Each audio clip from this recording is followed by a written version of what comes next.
নমস্কাৰ ভিউৱাৰসকল, জনপ্ৰিয় দুবৰি দলিচা ধাৰাবাহিকখনৰ আজি খণ্ডটো চাবলৈ খুবেই ভাল লগা হ'ব, কিয়নো ভিউৱাৰসকল আজি খণ্ডটোত দেখিবলৈ পাব মেঘা আহি নোপোৱা দেখি পাহিয়ে নীলক বিচাৰি যোৱা কথা কোৱা দেখিবলৈ পাব।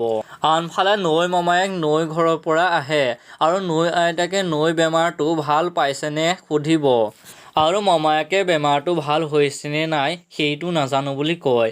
কিন্তু নৈ মনটো যে মুকলি হৈছে সেই কথাটো নৈ আইতাকক কোৱা দেখিবলৈ পাব। আনফালে আপোনালোকে দেখিবলৈ পাইছিলে নীলে মেঘাক বিয়া পাতিবলৈ পাহিক এৰি দিয়া কথা কয় আৰু এই সকলোবোৰ কথা পাহিয়ে শুনিব। এতিয়া বাৰু নীল আৰু মেঘাক কি কৰিব জানিবলৈ পাব আজি খণ্ডটো। আনফালে মেঘায়ে কথাবোৰ চিন্তা কৰি থাকিব আৰু পেহীয়েকে দেখি কথাবোৰ চিন্তা কৰিবলৈ মানা কৰিব আৰু এইখন ঘৰৰ যে বোৱাৰী হ'ব সেই কথাটো ক'ব। এতিয়া বাৰু পেহীয়েকে ভবা ধৰণৰ মেঘা বাৰু নীলৰ পত্নী হ'ব পাৰিবনে বাৰু, এই সকলোবোৰ জানিব আজিৰ খণ্ডটো। সেয়েহে ভিউৱাৰসকল আজিৰ খণ্ডটো চাবলৈ খুবেই ভাল লগা হ'ব। কোনে কোনে দুবৰি দলিচা ধাৰাবাহিকখন চাবলৈ অপেক্ষা কৰি আছে তলত কমেণ্ট বক্সত জনাবলৈ নাপাহৰিব আৰু মোৰ চেনেলটো যে ছাবস্ক্ৰাইব কৰা নাই ছাবস্ক্ৰাইব কৰি ল'ব। ধন্যবাদ।